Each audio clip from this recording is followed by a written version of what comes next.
Welcome back to the Gateless Podcast. You are seriously in for a treat with this episode. I can't stop thinking about it. I spoke with Dr. Molly Maloof. And if you haven't heard of Dr. Molly is on the frontier of personalized medicine, digital health technologies, biohacking, biofeedback assisted lifestyle interventions, psychedelic medicine, and science-backed wellness products and services. And really, the reason I wanted to talk to Dr. Molly is because we, as women that have a lot going on in our lives, high goals for ourselves, managing a lot, growth mindset, always focused on personal development, we are interested in how to optimize ourselves. We are interested in how to optimize our health span, our lifespan, our performance, our happiness, our relationships, everything, our mental health. And Molly really is an expert and practitioner in all of these things. We started the conversation by talking about how she got her start in being a private doctor for some of the executives in Silicon Valley. She focuses on now female biohacking specifically. We talked about integrating female or feminine energy into a masculine world while honoring our gifts as women. We get into the nitty gritty tactical advice, like what supplements should you be taking as a woman that is running at a really fast pace, managing a lot? What daily routines should you integrate into your practice? How to think about integrating your work life in align that with your passion so that you can sustain the rate in which you want to produce in your life. It was just truly an amazing conversation. I loved everything about it. Dr. Molly also she taught for a few years at Stanford. She launched her own company called Adamo Bioscience. She is just a multifaceted woman who is really going through, she just turned 40 and she talks about this, and she's really going through a total transformation of her entire life. And it was so inspiring and amazing to hear that, because we're not tied to one identity. We can recreate and transform ourselves and have many different versions of ourselves in different decades and even shorter increments of time than decades. And it was just really interesting to hear how she got to the point where she wanted to really transform who she was and how she moved through the world and the things she prioritized. And she takes a science-based approach to everything she does, which to me is very comforting. Like, all the information and feeling really confident in the decisions that I'm making is much easier to do when you have data. But she really blends this beautiful balance of science, data-based decision making with honoring your intuition and feminine energy as a woman. And those two things together at work is our superpower as women. So you're absolutely in for a treat. This episode is amazing. This episode is for you if you are a high achiever, high goals for yourself, you manage a lot, you care about your health, you refuse to deprioritize your physical, mental, emotional health for the sake of the goals and the achievements that you want to reach in your life. And you are always looking for a way to get an edge, feel better, and just thrive in your life. So please enjoy. And with that, welcome Dr. Molly. I'm really happy to have you here, Dr. Molly. And there's so much that we're going to go into, but before I started recording, we were just off the cuff talking about how you're in this place of transformation and you're about within your entire life. And we didn't get much into it. So I want to hear more about what that means to you and what's happening. You know, I think a lot of people see me online and they see like the persona Dr. Molly. And I want people to know who are listening that like this was a completely manufactured identity on purpose that I made for myself as a brand. And it's not that it's not real, because I am a biohacker and I do all the things that I look like I'm doing online. Like, that's all happening. I definitely have gone out of my way in the last decade to optimize my health, mind, body, and spirit systematically using science. And it has reaped incredible things for me. In fact, like the things that it has done has given me, I mean, I literally turned 40 last weekend or 2 weekends ago on the 27th. And like, I am stronger, faster, fitter, happier, healthier, more accomplished, more successful, more connected, more loving, more open than I've ever been in my entire life. And so, in a lot of ways, like I do practice what I preach. And what's beautiful about existence is that things shift and change. And you realize that, like, maybe the identity that you created for yourself is not the same identity that you want to bring into your next decade. And women are so amazing in that we can constantly transform and create. And we have this ability to just literally, we are like the agents of creation in this world. And so, a lot of what I did in my last decade was I created a persona of myself. I created a version of me called Dr. Molly. And it was very much like an ego orientation in service of helping the world. You know, it was like, okay, how do I present myself to the world in a way that people can make sense of? And I did a pretty good job of it, actually. Dr. Molly came out of a really deep desire to help translate health into a science and not have health be this just, we know we need to eat right. We know we need to exercise. We know we need to stress less. But I was really searching for like the underlying reasons. Like, why do we need to do these things? And how do Mhm. we do them on an individual level? How does a person actually take those pieces of advice that everyone knows are important? We've been told this since we were children.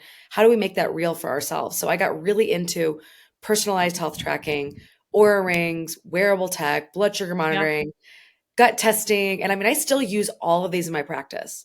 Um, and, in a lot of ways, like I felt like I was a very modern woman in the last decade. I was like being independent, supporting myself, living in a very intensely competitive city of San Francisco, which very much masculinized me. And I think the workforce today, for a lot of women, we live in a very masculine world. And so we are taught that we need to work like men, we need to live like men, we need to basically be like men.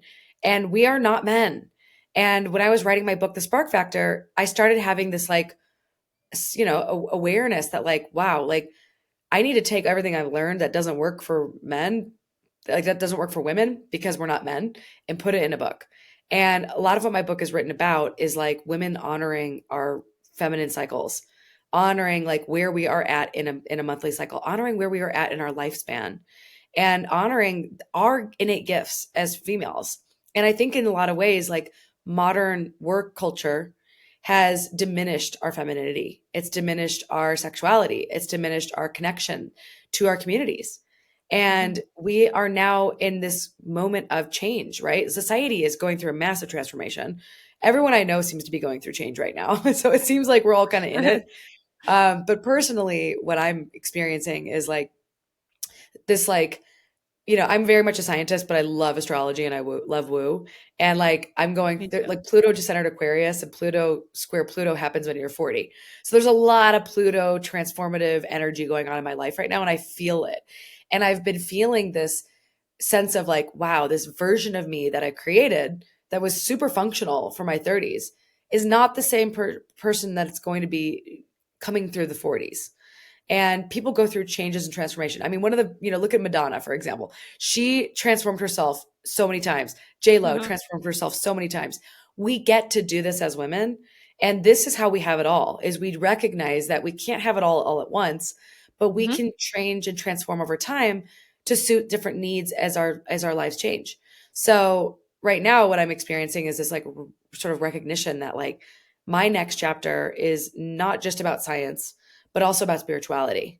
My next chapter is not just about being an individual, woman in the world, highly independent, but an interdependent being that actually needs nature around her and needs partnership and wants family and wants to really value community in like a more tangible way rather than like an intermittent way.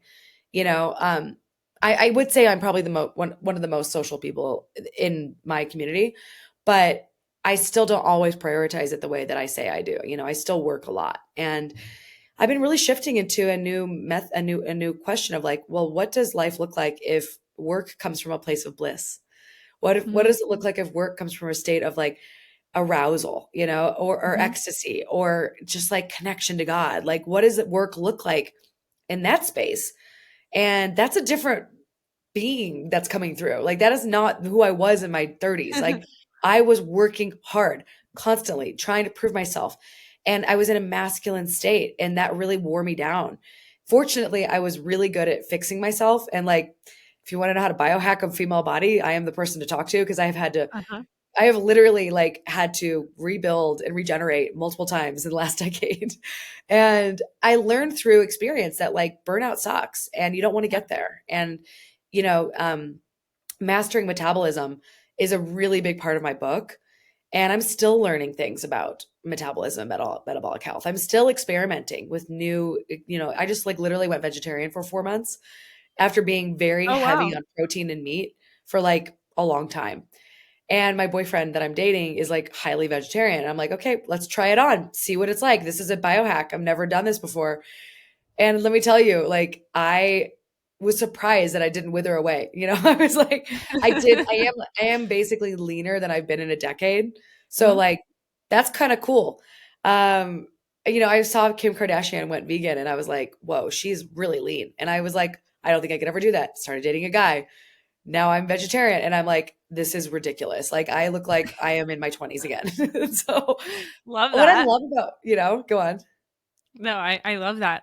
You've said a few things that are so Yeah, timely for me personally, but also topics that have been brought up even on this forum recently. And I do in a moment want to go back and just start from defining like what is biohacking? Who are your sure. clients? What types of conversations are you having? But something that came up for me as recently as this morning when I was on a podcast and last night when I was talking to my husband was this idea of us as women in pretty competitive for you it's the not only your field but the physical location that you're in, Yeah. and for someone like me and a lot of this audience, like my entire career has been in Silicon Valley based company tech sales and Oh yeah. such leading masculine energy. And what I watched when I entered the workforce in my early 20s was what I didn't realize it consciously, but like subconsciously, I was calculating the formula of how to be successful in that industry. And it was Yeah. leading with masculine energy and communicating via masculine energy. And Yeah. that's at some point became too much of my personality Yeah. for my own comfort. And it felt like in such conflict with a very big part of me, which is soft and has some feminine energy and nurturing and like maternal and all these things. And it Yeah. felt like I had to choose, right. And I think there's many listeners here that haven't gone down the rabbit hole to educate themselves like you or I have on feminine versus masculine energy, and like been awakened in the Yeah. moment of wait, I can be high performing, high achieving, have a lot in my career and life and still be soft and embrace my feminine energy. Like Yeah. slow paced life in a fast paced world is just something that's been coming to me lately. So I would love for you to go off on that for a Yeah. moment and just explain what it Totally. means to you. Okay, so biohacking and what I would consider what I do is like scientific biohacking. So Yeah. I took the scientific method and I said, okay, why did biohacking emerge? Biohacking as a term emerged as a way for people to get things from the healthcare system that they couldn't get from their insurance, right? So like Mm, if my insurance was not covering labs, I was going to go find labs. If I couldn't get a CGM, I was going to figure out how to get one online. If I couldn't do a stool study, I was going to figure out how a company that could give it to me. There's a mhm, lot of things that you can't do in modern medicine unless you are sick. In fact, most of modern medicine will not pay for you to be healthy. They will right. pay for you to be ill. So, biohacking came out of a desire a lot of people in Silicon Valley had to measure and improve their health systematically with hypotheses to begin. For example, someone says, I think I might have blood sugar issues. I'm going to put a blood sugar monitor on. I'm going to see what happens if I eat different diets and look what happens to my labs and look what happens to my blood sugar and then make changes.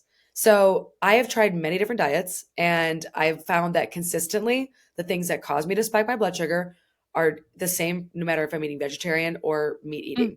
It's refined flour and sugar and liquid sugars. And I actually just told my boyfriend yesterday after we had tons of delicious desserts the last 2 weeks because of my birthday celebrations. I was like, can we just not have any more sugar and flour for like the rest of the year? Because I think I've had enough in the last 2 weeks to last me for like the next decade. So like I really believe that like there's a lot you can learn intuitively about your body. And Mhm. there's a lot you can validate through technology and science. And so science has always been, I mean, if you really look at what science is today, science is modern spirituality. It actually is a modern religion. And it is a way for people to find faith and hope and understand the nature of existence. And so I really believed, and I still believe, that like science is a path for understanding like parts of life, but it's not going to give you everything. But one of the things that it does, it can show you as a woman, you can learn about your cycle. If you wear Aura ring and you track your cycle with natural cycles, you'll know which phase you're in. If you use the app Clue, which I do, you'll know when you're about to start your period. And if you start noticing, the week before your period that you're really moody and you're having a lot of symptoms, you might have a hormone imbalance that you can go get checked in a Mm. clinic. But what I really think is really cool is when women start to realize that like all of these imbalances in our hormones and in our life that may be occurring are often a symptom of something deeper. It's often a symptom of disconnection from our bodies and disconnection from our emotions and actually not really feeling what's happening and not being in touch with like that's really going on and not really talking about what's actually happening in our lives because we're living in this place of like, I gotta go, I gotta achieve, I gotta do. And Mhm. if you don't actually get still and quiet, you can't actually hear your body talk to you. And it will eventually scream at you, but oftentimes that's after months of problems emerging. So I am very much a believer. Like I still, for people who are thinkers and not feelers, which is a lot of the population, like data and science is actually really helpful because it can help you get in touch with your body. But Mhm. any thinker can become a feeler too. Like it just takes practice. Like any feeler can become a thinker. It just takes practice. And women who are in traditionally masculine jobs, and biohacking was a very masculine sport for a long time. It's really important that we still can get back into our bodies and really honor our bodies. And so, what I'm learning is really pretty much the secret. And I've known this for a decade, and I haven't actually really honored it until like the last few months. Is like consistent stillness, like twice a day, 20 minutes a day. That is the first step to transforming your life from a fast-paced, out of touch, hard driving to like slowing down and breathing and like sitting. And like I was describing like a lot of transformation. I went from living a really fast-paced life in Austin to living in a very natural environment with fewer people in a much smaller city. And it was really the exposure to nature and the like less exposure to so many people that made my nervous system have to literally recalibrate itself. And I was just like, literally, like, I felt like I was a freight train that had to slow down. Like, it was really hard to slow down a freight train that was going really fast. And so now, as I'm entering this next decade of my 40s, it's like I'm literally composting my previous life and really like letting it all dissolve and then figuring out what's the new spring that's going to come through. Like they call it a crocus. It's like the buds of spring. What is going to come from the composting of a life that was so self-driven, self-directed, independent, and often disconnected? Even though I Mm. had a lot of friends and a lot of community and a lot of great family, I was so focused on achievement that I would be working, working, working, working, working, and then partying and then sleeping. And it was like work, sleep, party, travel, work, sleep, party, travel. It was literally just nonstop. I am actually surprised I look this good at 40, given how hard I put my body. Like I really, really worked my body into the ground. And like, it's funny because the stuff in my book was what supported that. Yeah. If you actually optimize mitochondrial function, if you optimize metabolism, if you really, really optimize nutrient status and gut health, you can do a lot more with your body. Like I am living testament that like you can get more out of your time than the average person can get out of an hour if you just have more capacity. But what I've learned is that just because you can have more capacity doesn't mean you should use it all. Doesn't mean you should spend all. It's just like energy currency is money of the cell, right? ATP. Just Yeah. because you make a lot of energy does not mean you need to spend it all. Because you could go from rich to broke to rich to broke all the time energetically. And Yeah. that's not how you live a long and healthy life. That's actually how you live a life of burnout and regeneration. And that's honestly not ideal. Um, it's Was not there a ideal to live. moment was there a moment you mentioned burnout a couple times. Yeah. Was there a moment of realization for you about like did something happen that made you realize, holy shit, I have to change the course of this next decade? Or was it something that you kind of always knew in the back of your head, it just was hard to slow the freight train down? And then on that, like, what are physical signs that women that were in us that are in the similar momentum that you were in your 30s Mhm. should be very consciously aware of, Yeah, to either not reach the point of, or to like really clearly identify it and then course correct when needed? sure. I mean, there was since 2019, I mean, the whole world's been changed, right? Yeah. And so we are part of the world and we have all changed. But 2019, I had a massive spiritual awakening and it freaked me out completely. I mean, it was like totally destabilizing.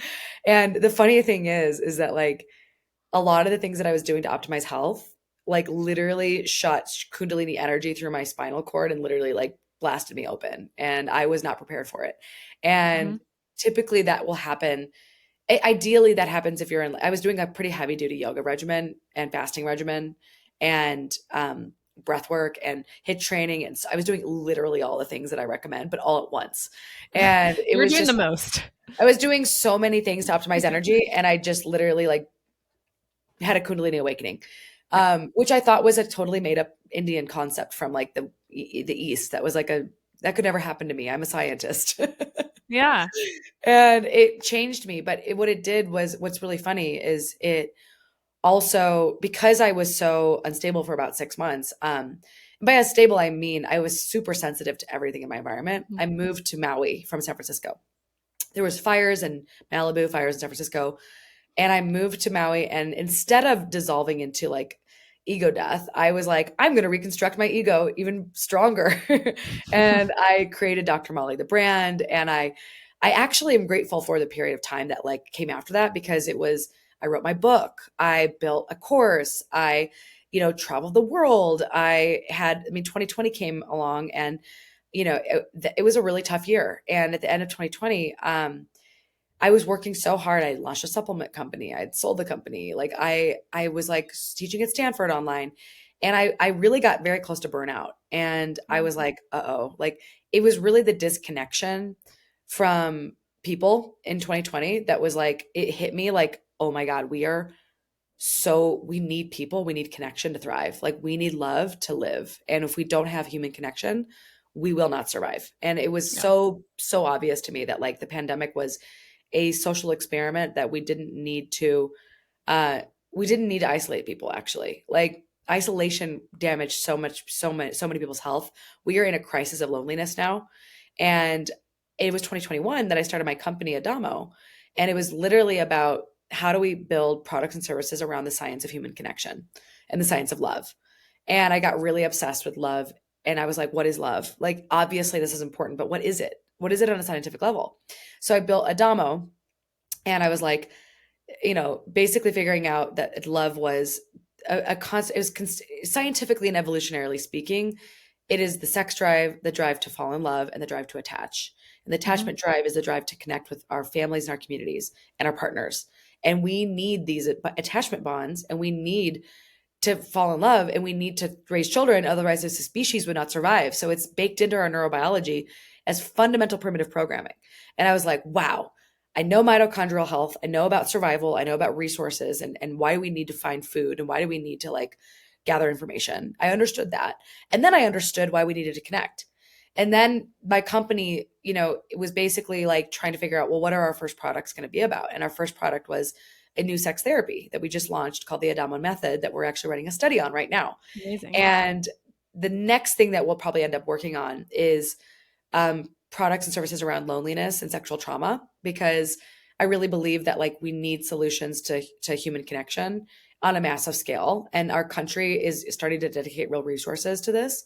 And we need to rebuild communities. And so part of the reason why this next decade for me is about more spirituality is because one of the main reasons why spirituality is actually good for people is because it actually encourages connectivity.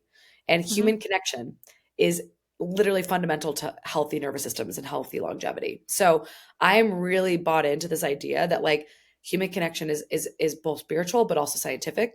And we can marry these two fields by recognizing that this human connection concept is as important as food and air and water. And so that's kind of where I went from there. But it was literally last April that I had a wake up call and I was like, I'm not married, I don't have children, and I have got to prioritize relationships. Mhm. I'm literally building products around sexuality and love, and I'm not prioritizing it. I am working myself into the ground again. And I love working. Working has been my safe place. Like working is my place that like makes me feel alive and connected. And I'm got a lot of Capricorn energy in my chart, even though I'm an Aquarius, for all those astrology people out there. And I was on stage at a conference called the Intelligent Change Summit. And on stage, I was speaking on 4 different topics on sexuality, on psychedelics, on longevity, and on biohacking. And I was like, you know what? I've arrived. I've arrived. I've already done. I can speak on any modern topic, and people are coming up to me telling me I'm an oracle of like brilliance and whatever. And I'm like, I don't care. Like, why does any of this matter if I'm not in a relationship and building a family, which is the most important thing that we can do as women is actually create people. And for all those women listening who may not have massive careers like mine, that's okay. Like I mean, if you all you do is be a mom, that's still like literally the most important job in the world. So Yeah. like we need to stop glorifying work and success to the expense of child rearing and family. And I think I did that for the last decade, not because it was like a better or worse thing. I just didn't, it was a prioritization thing, and different people have different times of their lives. We're very fortunate to have technology and have physiology that's enabling us to have children later in life. Yeah. But I really do think that we need to honor the gifts that we have as women, which is we need to honor the fact that like we are the glue that binds society together. We are the agents of connectivity in communities. We are the reason why we have community. Like women are best at this. This is what oxytocin is for. It's for social bonds. So my next decade is, even though the previous decade was so about food and metabolism and health, the next decade is like, how do we actually help our society at scale reconnect to itself? And if we don't, we are going to continue suffering from mental illness, addiction, like the decline of the family, and the disconnection from ourselves. Like that's really the saddest thing is like the level of dissociation in society is profound. And I mean, it's such important work that you're doing, but also in practical purposes, I think, at least in my experience and the peers that I watch around me who have followed similar paths, the reason that the disconnection from self and deprioritization of our gifts as women is so, it happens so quickly and it's almost reinforced in every place you look as a woman in Yeah. society. It's because there are real things that are happening. Like, okay, well, if you take this time out of your career path to have a child and spend time with that child, not rush Yeah. back to work, then maybe you're not going to have that opportunity. And I think what you mean is that like Yeah. there's work to be done in a lot of different areas, but certainly culturally speaking, if we want to prioritize connectivity and really embracing female gifts, and one of Yeah. those gifts is creating people, then Yeah. that's going to have to also require a cultural shift around how we like message to young women entering into their career how it's going to look for the next 15 years. If they start at Yeah. 20, between 20 and 35 or 20 and 40, whatever, Yeah. um like Well, let me tell how, you, like, you know? yeah, let me just tell you right now that like it is an absolute existential crisis to go from Yeah. being so successful on my own to being like, okay, how am I going to do this and have a family? Yeah. How am I going to be running 3 different businesses and have a child? And I see a lot of women struggling to do it all. And they're struggling to maintain their income levels and raise a kid. And all of their extra income is going to childcare. And it's like, is that like, what is the best solution for us as a species in the future? Like, I don't know. I don't have all the answers, but I do think that one of the things that keeps coming back to me is this concept of tribes. Like we Mhm. are overlooking the fact that like for example, I grew up in a neighborhood where neighborhood families, like we all kind of raised each other. Like it Mhm. wasn't just one family raising of like 5 kids. Like the neighbor kids that we hung out with, we would have hours alone for like 4 hours straight. My parents would leave us to our own like devices. Yeah. We could just roam the neighborhood, as like little packs of kids. And you just don't see that as often as you did growing Mm. up. And more kids are on computers, and it's like, how do we create containers for children that enable them to interact with each other socially without it being on front of screens? Like, what does it look like if communities come together and raise children together? Like, I don't have all the answers, but I definitely think that we've we've gotten to a place where women wanted all of this independence, and now there's this question of like all these men that are like, okay, so like, can women have all this independence? And also, are we still going to pay for everything? Yeah. Like, there's a lot of like questions happening in society. Like, men are questioning their role, women are questioning their role. Like, I mean, I like to go back to like look in history. When in history did women have power, but also were able to submit, right? Like, what Hmm. does that look like? And like, Spartan times were really cool, right? Because women Hmm. were both powerful householders who owned property, who had jobs, but they also supported the men who went to war. And I think as a society, we might want to look at that model a little bit closer, because it was a pretty functional model. I mean, like, my personal gut feeling is that the world's going to become like pretty unstable the next 10 years, Yeah. and our communities are going to be far more important to us than we give them credit for, and work is going to change, and monetary systems are going to change. And so with all this change, the thing that's most valuable is your human connections. And so I'm less interested in like money for the sake of security, in as much as I'm interested in like community for the sake of security, and connection, and purpose and meaning for the sake of security. Like, don't get me wrong, we do need to survive and eat, but it's interesting to think about how, if we are the creators of the next world that we're going to be entering, like, what do we want it to look like? And what do women want to feel like every day waking up? And I definitely still feel very drawn to purposeful work, but I don't feel drawn to working 16-hour days anymore. Like, I don't feel drawn to being sleep deprived. I don't feel drawn to Yeah. having to blow off steam going out with friends. I just don't feel drawn to that. Like, I feel like I've already had all of those experiences, and like, I certainly don't feel drawn to like alcohol. Yeah. Um, those things just don't interest me. Like, the traditional like social lubricants that people are using to connect, like, I just don't find that as interesting at all anymore. Like, it doesn't seem necessary. It seems like what we're all really craving is like profound presence and real connection. And that's what's interesting to me, is like being still and connected to my like connected to other people, Yeah. connected to like, there's a bunch of Native American tribes here where I'm living, and I'm like, how do I connect to their wisdom? How do I learn about how they survived in a world that didn't have modern technology? Like, how do we one of the things that I really want to do, and I'm calling forth in my being, is there's a lot of government funding for tribes that does not get spent because there's no vehicle to put it Mm. to use. And I'm like, I've got a lot of friends in government, and I'm like, how do we harness the power of tribal wisdom and bring that to modern society? And so that's one of the things that's like really coming through me right now, is like, there's something disconnected from our culture, and we're losing the core elements of being healthy humans. We're losing our connection to, basically what's happening is like, people are eating processed food, Hmm. which is hitting, basically hijacking their primitive drives for salt, sugar, and fat. People are consuming processed sex through pornography, which is hijacking their drive to connect and be intimate. And people are consuming social media as processed human connection. And all of this processed food, sex, and human connection is making us sick. And it's not hard to get back to basics, but I have offered some really good solutions to getting people to get better in touch with their bodies. But I really believe that like, we need more than that now. We need actually simplification. Yeah. Like, I love complex technology and lab testing and optimizing. That's great if you have a bunch of cash to spend.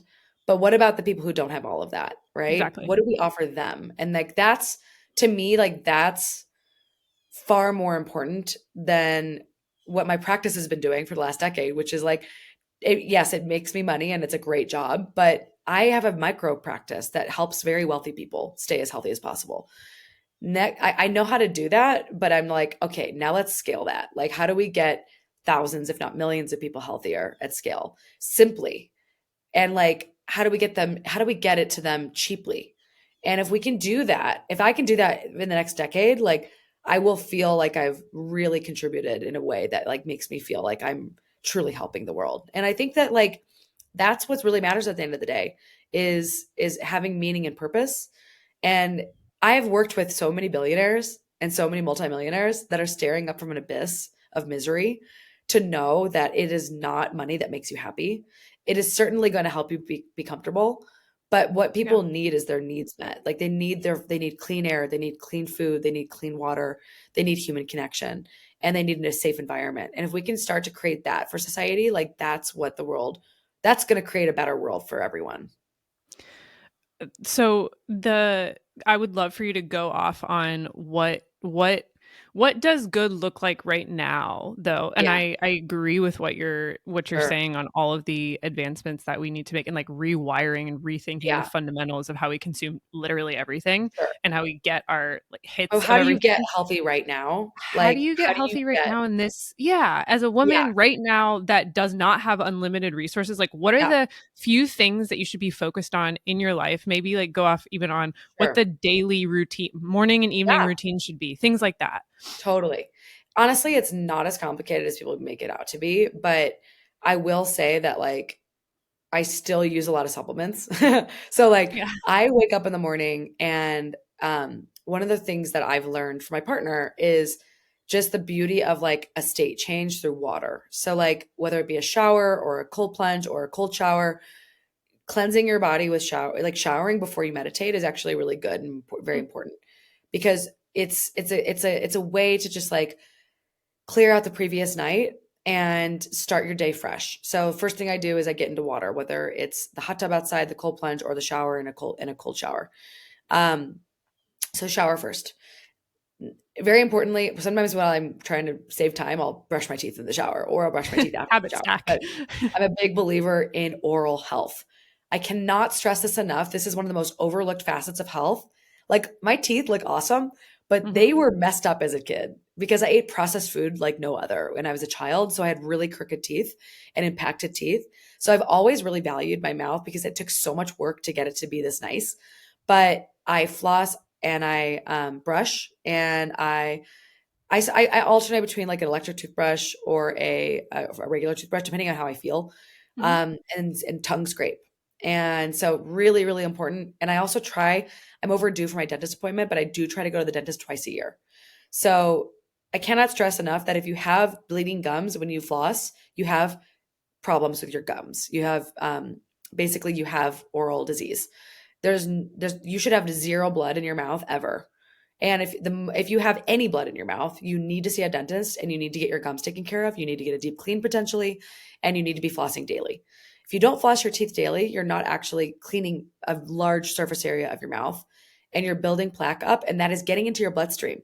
And that there's actually nanobacteria from your mouth that get into your bloodstream that contribute to inflammation systemically. One Ugh. of the most important things you can do to fight systemic inflammation is have a healthy mouth. So, fundamental. Okay. Then I try to take my supplements every morning. Typically I would typically do them either before or after breakfast, but usually the first thing that happens in the morning is meditation. And right now the meditation that I'm doing is well, I mean, after the shower, okay, very importantly for women, after the shower. I learned this from Elizabeth Hurley. She looks insane. She looks amazing. And I'm like, why does her skin look like she's 20? She moisturizes like 5 times a day. I Oh, don't do that much, but I moisturize about twice a day and I okay. lather my whole body and I moisturize my entire body. And I'm talking like it is so important to moisturize from the inside out. So water and moisture. So like that's how you get great skin. Sunscreen on my face. Mhm. And I honestly, people have been telling me I look younger and younger lately. It's because I'm using less makeup. So I'm literally curling my eyelashes. I use a little bit of highlighter, a little bit of blush, and a little bit of tinted moisturizer and some chapstick or like tinted lip balm. And ever since I stopped wearing makeup, like a whole face of makeup, Mhm. I've actually looked younger and I felt younger. And so I think there's this like whole culture of makeup culture and like it's so unnecessary. And Like so expensive. many men, it's expensive and unnecessary. And so many Yeah. men have told me like, you just look better without makeup. Why are you wearing Yeah. so much makeup? So I use natural products as much as possible. I try to minimize my routine, but I'm very into just like good skincare.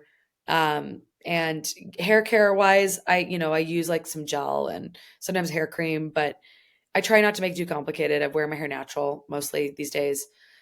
Supplements are really important for just covering your bases. So, like, you have a thing called the methylation cycle, you have gut health, you have micronutrient needs for metabolism. It is really hard on even a vegetarian or a meat eating diet to get all the nutrients you need from your diet. So, if you have unlimited budget, you can get a NutriEval once or twice a year, and you can actually see if you're missing certain things from Yeah. your diet. You can see if you're missing proteins, if you have amino acid imbalances, if you are missing vitamins and nutrients. Or you can take a B complex, a vitamin D and K1, K2. I take MitoQ, coenzyme Q10 from this company because I'm a spokesperson of them, but I also was taking their product before I was a spokesperson and I was talking about it a lot. And they were like, can we pay you to talk about it? I'm like, well, I'm already talking about it. So, Sounds good. it's really good for What's mitochondrial what's the health. company? You can mention it. MitoQ, it's a Mito. coenzyme Oh, Q10. Mito. Okay. There's very few supplements that actually have clinical evidence to improve mitochondrial function directly. And as a 40-year-old woman who hasn't had kids yet, I'm trying to preserve my ovarian function as much as I Oh can. yeah. So I take CD-choline because I have a choline defect in my genetics. You can get your genetics tested from 23andMe, and you can run it through all these different online companies like My Gene Food. You can run it through Prometheus. You can run it through Live Wello. You can run it through like what else are the ones I use? Genetic Genie. And there's all these different websites you can just run your genes through, and you can pop out just search nutrigenomics, and you will learn what you need. So I take iron because it's funny, ever since being on a vegetarian diet my iron levels have gone up. Hmm. So surprisingly, like, I think I am also taking an iron supplement, but my gut health is really good because of the diet I'm on right now. I'm not necessarily recommending a vegetarian diet. We'll see how long this lasts, but I'm mostly pescatarian actually is what I'm doing right Yeah. now, because I am eating some fish whenever I can. And then what else am I taking? I'm trying to look at I have a little bead box, and it's like there's there's four different, it's like 4 by 6. So there's like 24 spots in there, I What believe, or about stuff 28. for like gut health, like I don't Yeah. know, So, glutathione, things like that? I have glutathione whenever I travel, whenever Okay. I get exposed to toxins, I take glutathione, but I don't do it every day unless I'm truly trying to detox. Okay. Um, I have, saffron. I love Mm. saffron for ADHD or focus issues. So saffron is a fantastic supplement for people who struggle with focus. I also take I was dealing with some autoimmune issues last year that have since resolved, but I was taking this product. If anyone has any issues with memory or just wants to optimize brain function, it's a Mhm. very expensive supplement called neuroplasmalogens, and it's by Prodrome Neuro. And that one was like a brain reboot that I took. I'm really into membrane biology. So fatty acids are really important for brains and cellular membranes are important for neural conduction. So I take fatty 15. I also take high dose omegas. So, and by the way, I don't always remember to take supplements every single day, but I would say probably 4 to 5 days a week, I'll Okay. probably get my supplements in. And I think that's actually kind of better than taking it every single day. Um, to me, I just follow my intuition. What is my body Yeah. telling me? And some days my body says, yeah, you don't need it today. But I take this company called Norway Direct with a K. It's Alright. really hard to find pharmaceutical grade omegas, but I recommend them because they are so amazing for longevity. So you can find pharmaceutical grade omegas on their website. Amazon doesn't have the pharmaceutical grade, but their website does. I actually went to Norway and learned about the omega-3 industry directly. And I was like, okay, so there's literally factories in Norway that produce pharmaceuticals that also sell nutraceuticals that are the exact same product that are packaged as a supplement. So I got Oh, really into this because I was doing all this research on omegas, and pharmaceutical grade omegas, highly refined EPA DHA, is basically an anti-aging drug. And Mhm. there's like literal evidence in menopausal women that it reverses epigenetic markers of aging. So when I saw these studies, I was like, oh my God. I mean, everybody should be taking pharmaceutical grade omegas. And I take like 4 to 4 grams a day. So like I'm talking a lot of omegas. And if I remember, I'll take them every day, but sometimes I don't remember. But I still, if you look at my omega 3 6 balance, it's like less than 5, which is like closer to primitive times. Most people, it's like 20 to 5, 20 to 1 omega 6 to omega 3. And that's just really inflammatory. So to fight inflammation, you got to like really think about, different things that you can take for that. Those are the big ones. Magnesium, by the way, is a really big one. I just do not skimp on magnesium. I put it all over my body. I spray it on my body. Oh. Um, How do I you really put it on do. your body? Is it like a Um, lotion? yeah, higher dose makes a good body spray that doesn't cause Okay. tingling or itching. But you can buy sprayable magnesium. I'm also very into minerals, but I use this company called Beam Minerals, and it's fulvic and humic acids. Basically, it's like you need dirt to survive. Like Mhm. our guts are our guts are the roots on the inside. Trees have roots on the outside. Our lungs are our leaves on the inside. Trees have leaves on the outside. So like we need to basically take care of our roots. And fulvic and humic acids are extracts from soil that are filled with minerals. And we need those to preserve the tight junctions of our cells because that preserves the lining of the gut, which is our root system. It helps us absorb nutrients better. So I use Beam Minerals. I'll make like elixirs and I'll just throw some minerals in. Um, Mhm. I like liquid, or you can take, they actually have capsules too, which are fantastic. But I don't like, I like things that are a little bit closer to nature if I can get them. So I really like Beam Minerals. And then probably the three supplements or the two supplements that I prescribe the most in my practice for gut health are BioOptimizer's Masszymes for people who struggle with digestion.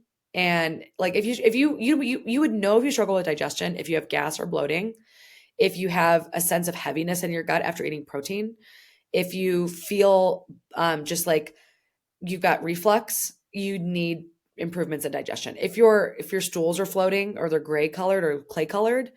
that's a sign you've got gallbladder dysfunction. So you probably need bile acids. So I'm a big fan of like jarrow bile acids for people who have fat metabolism issues. Masszymes, you can use the code Dr. Molly on BioOptimizer's website. That supplement I prescribe the most. And then HCl. So many people do not digest properly in the stomach.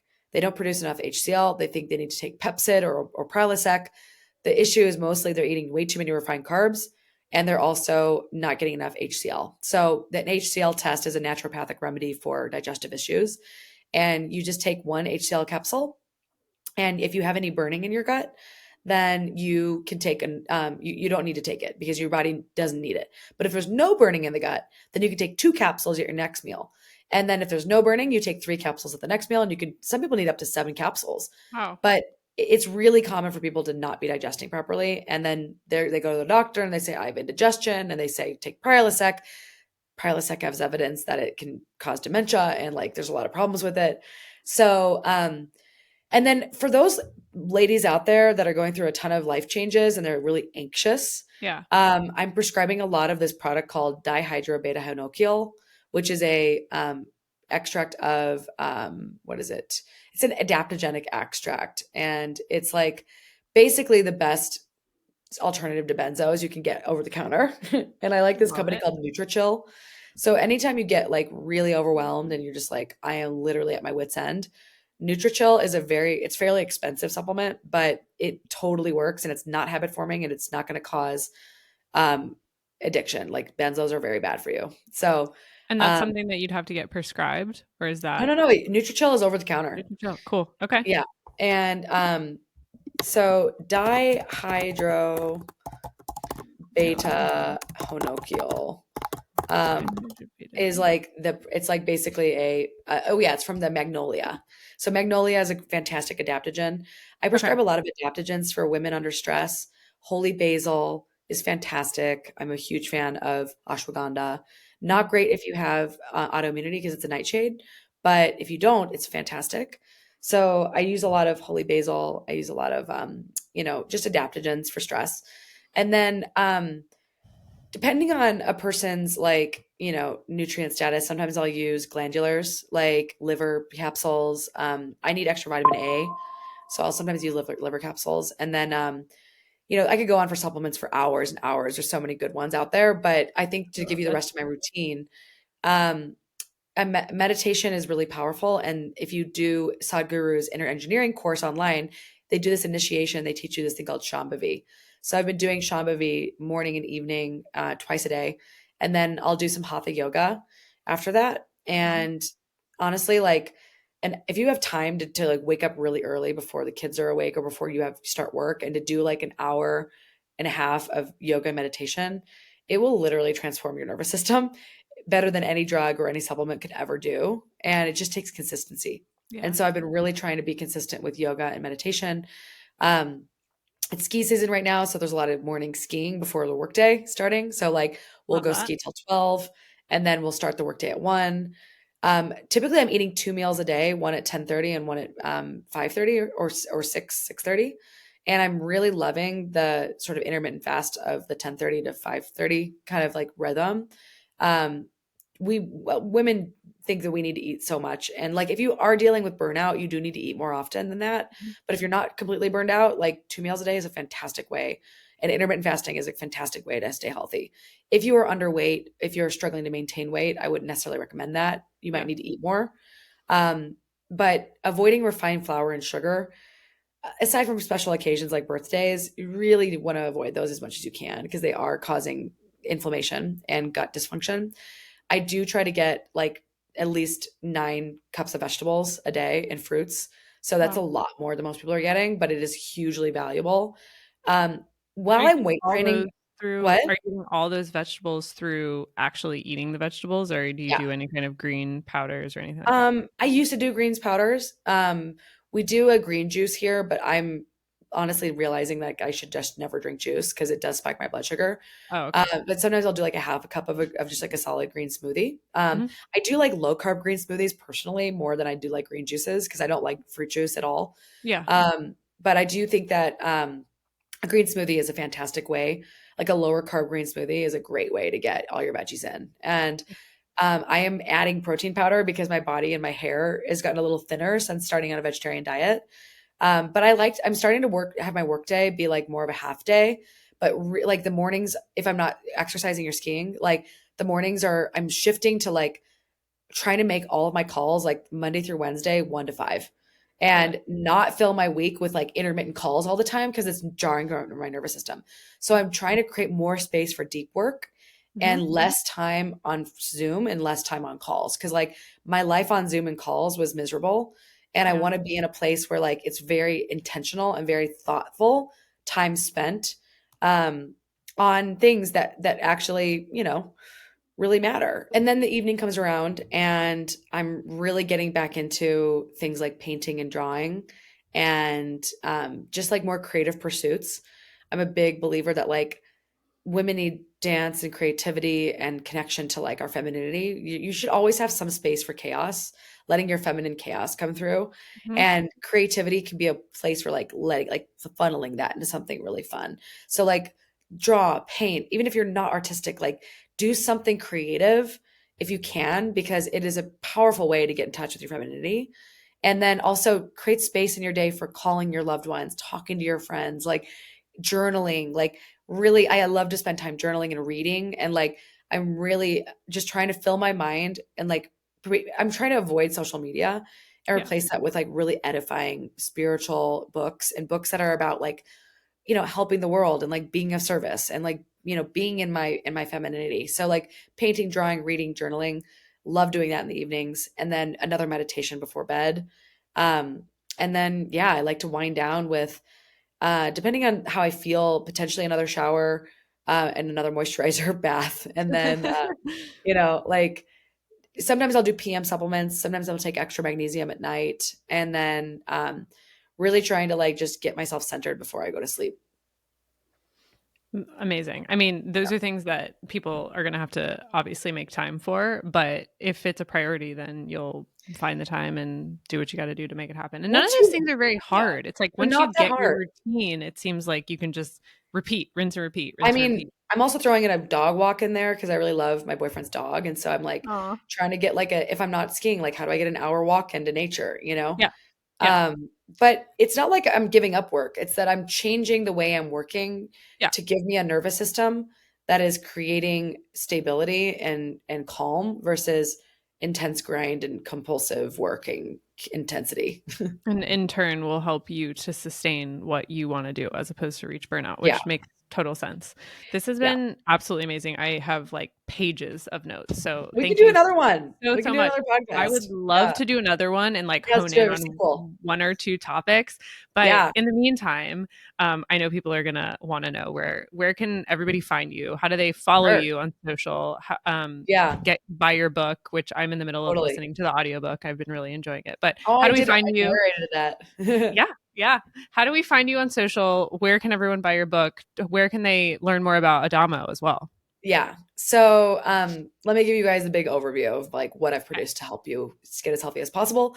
Yes. So Adamo Bioscience is a company dedicated to the science of love. Our first product, the Adamo method, is launching right now. We have already filled our first cohort in our study, and we've developed a program for improving sexual function, reducing sexual dysfunction, and increasing emotional closeness between partners, increasing intimacy, and also enhancing attachment. So it was really designed around the science of love.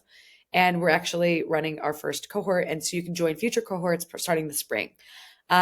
Anybody who wants to optimize their relationship and their intimacy and actually have more profound connected sex with their partner in a scientifically backed way should Hmm. come to us. We're not like a woo woo based company. We're not a tantra company. We're not a personality based sex cult. We like a lot of those things out there. We Yeah. are literally trying to bring science to sexuality in a way that can help truly give people new solutions to sexual problems, which are widespread and very common as people get older. Um, I also have a company, Dr. Molly Media Co. So follow me on Instagram at drmolly.co. I do quite a lot of content. My stories are quite fun. And I also created a course for anyone out there that's a doctor, a nurse, a nutritionist, a health coach, a life coach. If you want like the one of the best courses on health span extension, yourhealthspanplan.com is basically my Stanford course turned into an online course. So it's a course all about optimizing every single aspect of health in a way that anybody can do. That doesn't require, I mean, I'm not teaching everybody how my practice runs. It's not a functional medicine course. There is a fair amount of like tips and tricks in there, but it's a first principles course on creating health at a cellular level. And then my book, The Spark Factor, is a derivative of my entire practice and my Stanford times. So it's a book on the first principles of health. It's about biohacking for women. It's a book on how do you optimize your body from the inside out and how do you really conceptualize health so that you can live as long as possible without disease. You can find it on Amazon. I'd love a review if you get it. And yeah, you should stay tuned because Dr. Molly is probably going to look a lot different the next decade. But for now, my website has a web store, www.drmolly.co. My Adamo's website is Amazing. www.livingadamo.com and then at Living Adamo on Instagram. And so, find my website if you want all of this. My blog has a lot of things we talked about today around supplements, around stress and burnout protocols, around gut healing optimization. My web store has all my favorite products, all my favorite brands. I have Amazing. personally vetted every single one of these. I know almost every founder on the web store. So you can trust that I have chosen products that I truly believe in, not things that I'm being paid to sell, even though I do get affiliate fees from some of them. So, yeah, Amazing. These are incredible resources. I cannot wait to dig into more of them. And I would love to do a part two of this because there's so much more that we could talk about relevant to this audience. But I thank you totally. so, so much for your time. This was Yeah, incredible. thanks, Kara. I really appreciate it. And cannot wait to see Dr. Molly evolution like Yeah, take definitely take 2.0. She's coming. yeah, 2.0. I love it. Amazing. Cool. Well, thank you so All right. much. I really appreciate it.